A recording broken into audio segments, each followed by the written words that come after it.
Thanks for joining us for City Council Comments. I'm Steve Erickson along with Mayor Jerry Cook.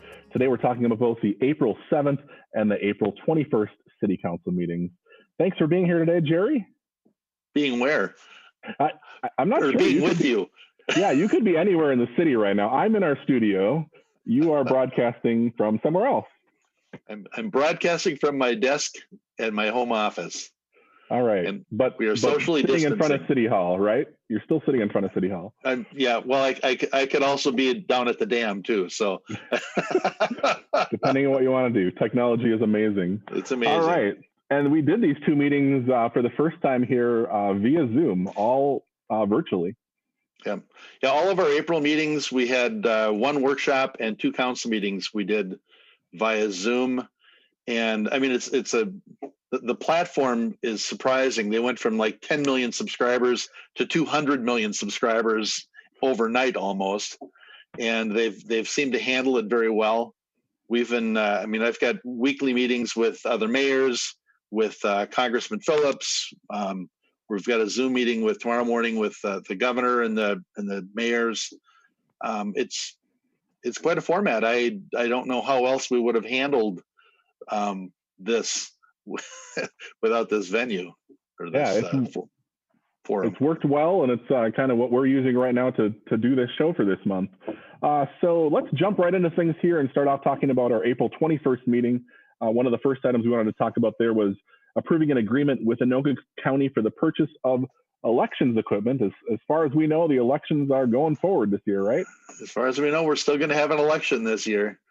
And there will be an August primary we need to figure out, and then a November general election. And there will be a lot of work going into figuring out how to use social distancing, and probably a lot of clear breath guards to keep everybody as safe as possible. And who knows where we'll be at on face masks by then, but this was specifically to buy new equipment to help those that have any kind of a disability, so that they can still vote. And the old technology we had for doing that, the support ended, so we have a new system, and we're working with Anoka County over 10 years to pay for it. Okay, so do we get money for that, or is that something we have to pay for? So we get some funding. I believe it's calculated at like our percentage of the county's population. We're the second largest community in this county, and so I think based on that, we're like 18% or something. Okay, so we do get some help with it. Yeah. All right. Yeah, and I wish I had the specific year, Stephen. I'm not sure. All right, but at least we get some support, so that's good to hear.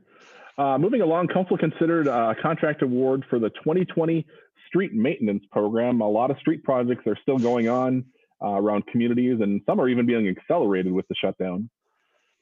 When you got low car count, you might as well take advantage and get going on it.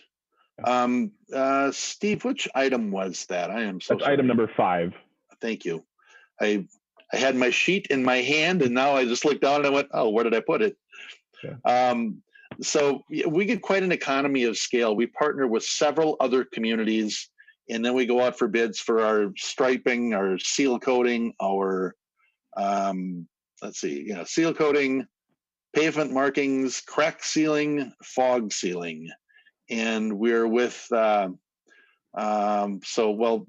could tell you how many it is, but I could just tell you that it's Andover, Anoka, Arden Hills, Brooklyn Center, Circle Pines, Columbia Heights, Coon Rapids, East Bethel, Fridley-Ham Lake, Matabidi, Mounds View, and St. Francis.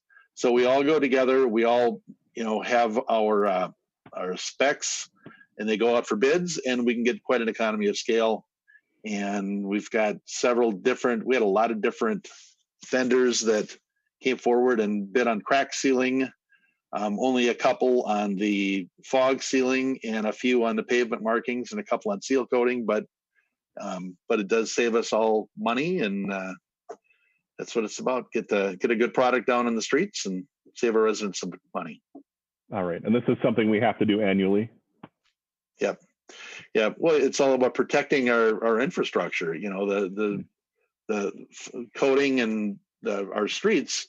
If you don't do the maintenance, they're not going to last as long, obviously. So it's all about protecting them. All right. Council considered a resolution supporting a master plan amendment to the Coon Creek Regional Trail. This is something that is probably going to get heavily used this spring. Yeah, so Anoka County has their Coon Creek Trail laid out, their proposal. But we've worked into it now a skyway over Coon Rapids Boulevard, and it's in the governor's bonding bill. We went to the Met Council for approval last year, and they said, well, this is really more of a regional asset, so you should go to the state for funding. So we have a lot of buy-in for doing the trail, and the county now has amended their official Coon Creek Trail park plan to include this bridge to cross Coon Rapids Boulevard rather than just crossing at an intersection. So that was really what this was about. So at this point, do we know if the legislature is still considering a bonding bill this session in light of everything that's going on? That's a really good question. I believe that they are, but I am sure that it's going to be scaled way back. Right. You know, obviously all the big surpluses that were predicted have been going up in smoke, so it's just too early, Steve. I don't know. Yeah, we'll find out. But I mean, we have to go forward right now expecting that there will be some sort of bonding bill. Right. And if there is one, we want to have our plans within it, or at least considered. Yeah. All right. And then we had another item sort of relating to this, considering a resolution approving a 2020 multi-use trails and bicycle facilities grant application. Right. So what we're trying to do is we're trying multiple avenues for that funding. We originally were going for 80% funding for the Met Council, and they kicked it back. And then when we went to the state, they said, you're only eligible for 50% funding. Well, now all of a sudden that's a significant expense for the city, and we weren't sure what we wanted to do with that. Fortunately, our state rep said, well, let's try for 80% funding at the state. So we don't know if we're going to get 80 or 50 or none. But then Met Council, through their tabs or Transportation Advisory Board, we went back to them for trying to get funding on it. In a perfect world, we could get 50% funding from them and 50% funding from the state, but we don't know, Steve. We're just trying to find any source of funding we can for it. Yeah. All right. Council considered a resolution approving a 2020 Roadway Expansion grant application. Now, this relates to the 610 East River Road area, correct?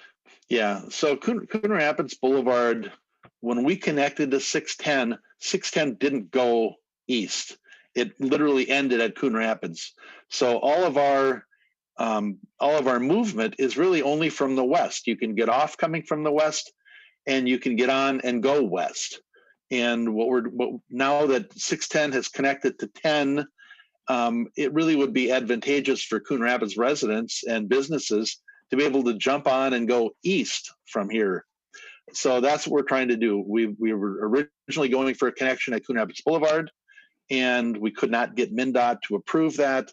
And now the Intersection Review Committee, I believe it's called, at MnDOT, working with the county, working with the city, has authorized or approved an intersection with East River Road, a full intersection there.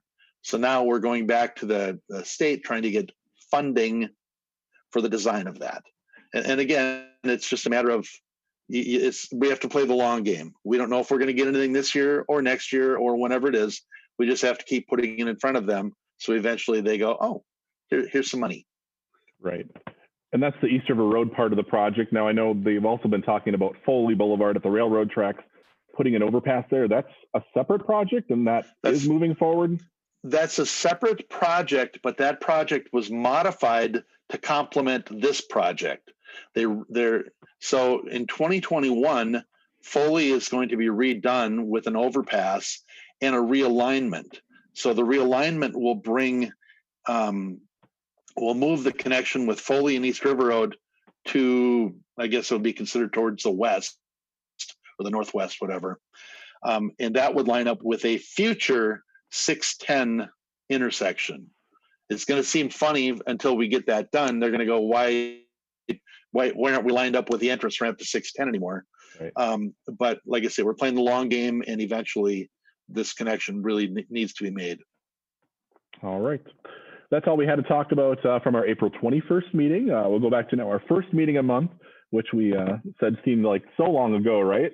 Oh my gosh, April has been, when I looked at the agenda, I thought, was this like 4 months ago or what? And we don't want to go back 4 months. We want to move forward here. We need to move forward. Yeah, April 7th, one of the first items there we wanted to talk about was a public hearing that was conducted, and council considered a resolution ordering. This is a street reconstruction project. We talked about some of the others back in March as far as assessment hearings. This is for kind of a final smaller project. Yeah, this is a little piece of project that really Blaine is handling this, but because it impacts Coon Rapids residents on one side of the road, we had to have an assessment hearing for it. It's for the townhomes that are right across University Extension from Blaine High School. So it's a fairly minimal amount of assessments because it gets divided between all of those units that are impacted. I think it's down to like $800 or $900 or something. And there that addressed the public hearing in a written letter, and that was just a hardship on the assessment. So we got through it. That was our very first public hearing via Zoom. So we were a little curious to see how that was going to go, and we're still working out kinks, but it's going fairly well. All right, and this project will be the road work will be done this summer, just like the other projects, correct? Correct. Yeah, it's very few people will be impacted because it'll be on the north side of Main Street and in front of the high school. So until school is in session, that's just not that well used a road, and it'll just be our few residents in the townhomes there that are going to need to figure out how to get it out. All right.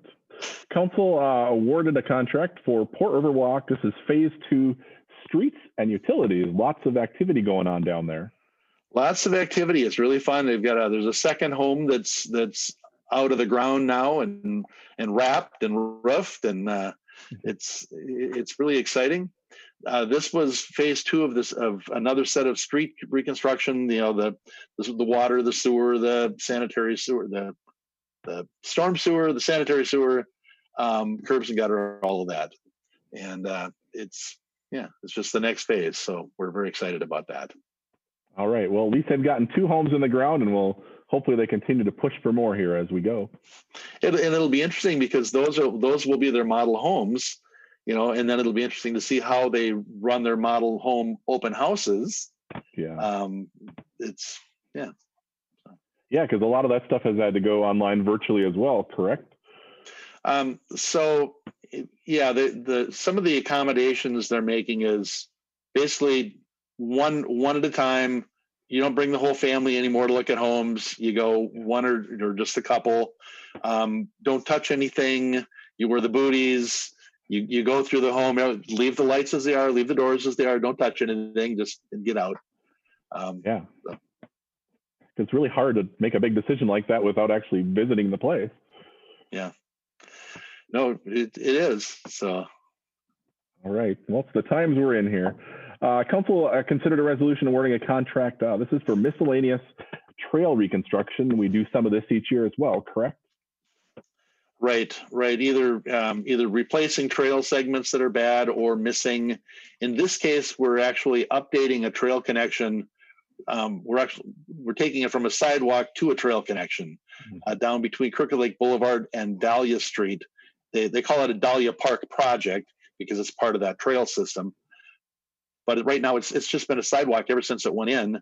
But we've had the easement for a larger trail. So this year the larger trail segment will be going in. It was also for trail segments at Wintercrest Park and I believe Woodcrest. Woodcrest, I think it was. It was three separate trail systems.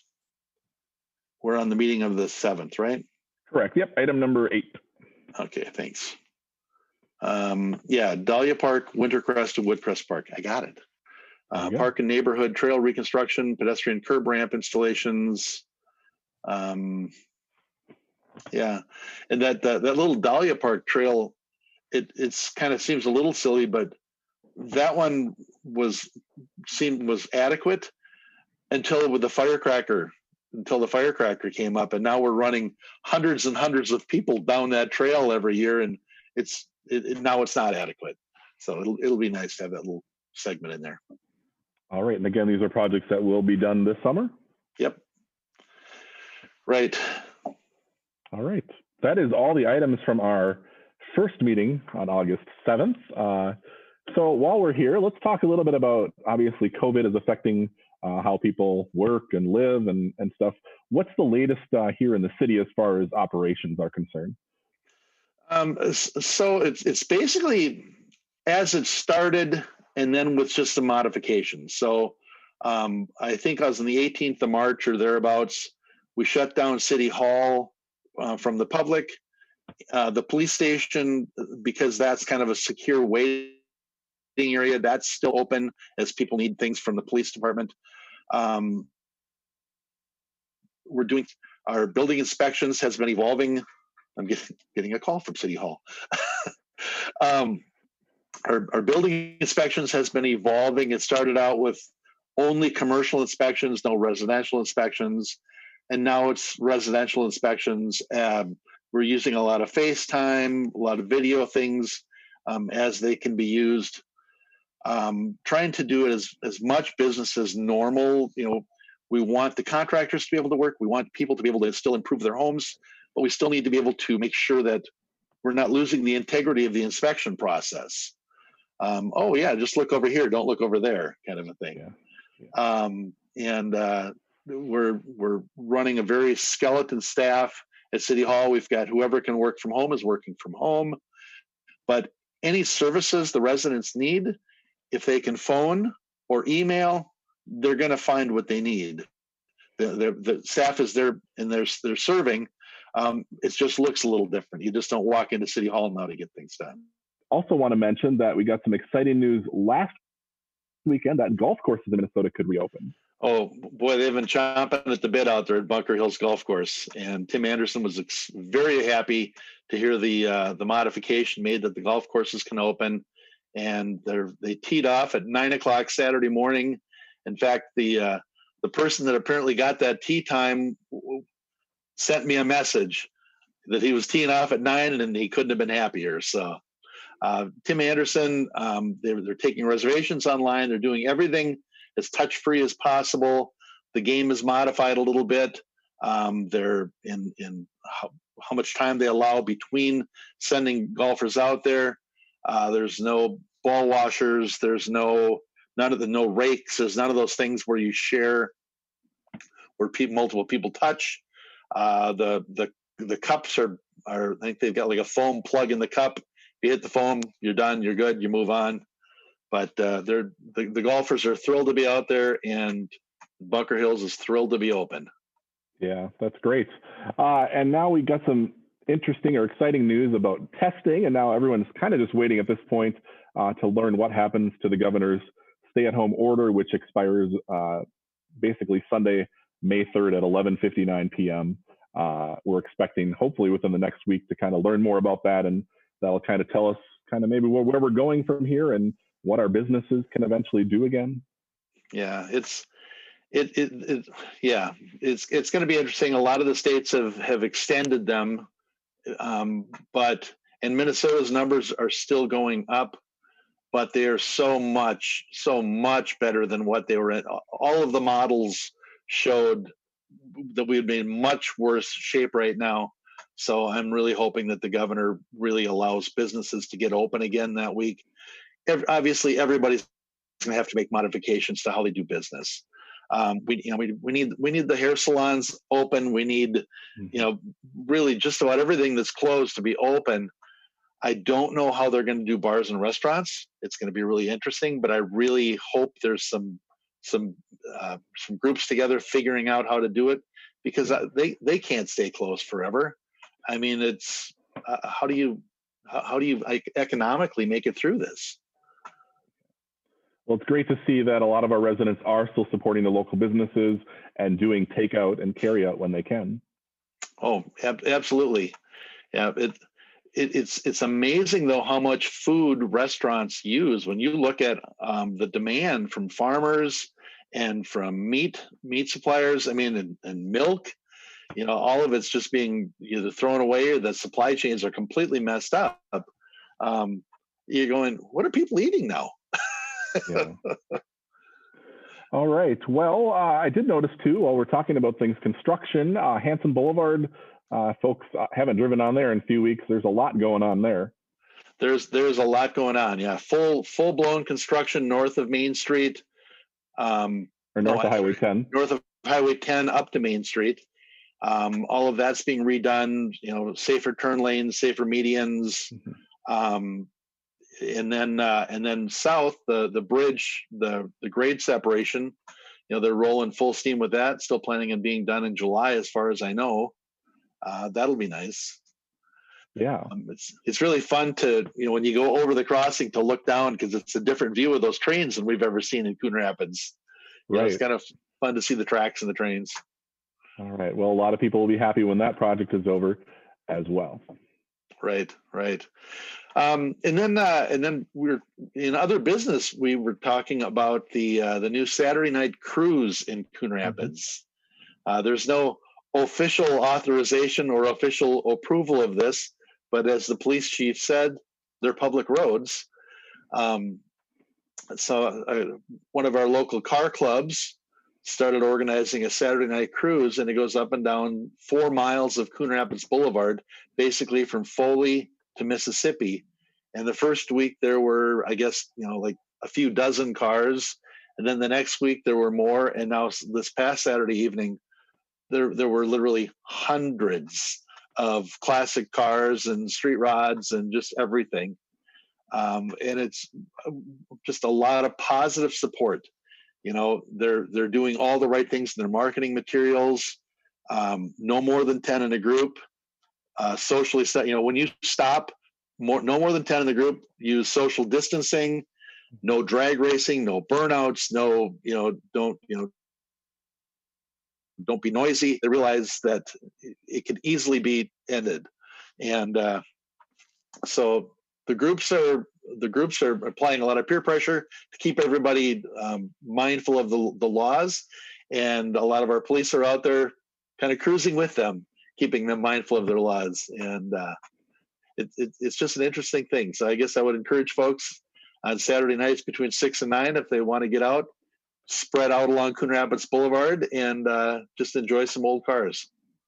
And it gives something to look forward to at least once a week in these times, right? Well, that's it. I mean, that's the feedback that I've gotten and I've seen on social media, is that people are just thrilled to have something to do different, and again, the social distancing, masks, whatever it is, just stay safe. Yeah, and at least the weather's warming up now too, where folks can start getting outside, and it's a stay-at-home order, but they do still encourage people to get out and recreate as far as walking, biking, obviously, safe distancing and all of that. But you got to do that, or I think we're all going to go crazy at some point. Yeah, I mean, the objective was to flatten the curve. We're not going to eliminate the spread, but be smart about it and do what you can to minimize it. And we've done a great job flattening the curve. So I don't know when things will be normal again, but we can get through this. All right. Well, that's all we have. Like I said, from our 2 meetings in April. Is there anything else that you want to add before we go? I guess I don't know what it is. I don't know what it would be, other than just have a little more patience with folks. People deal with this at different levels. Some people are not able to deal with this very well. I guess just have a little patience, show a little grace. Yeah. All right. Good words. Thanks for being here via Skype, talking to us today at our meeting about our meetings in April. Thank you at home for watching, and we'll see you back here after our 2 meetings in May.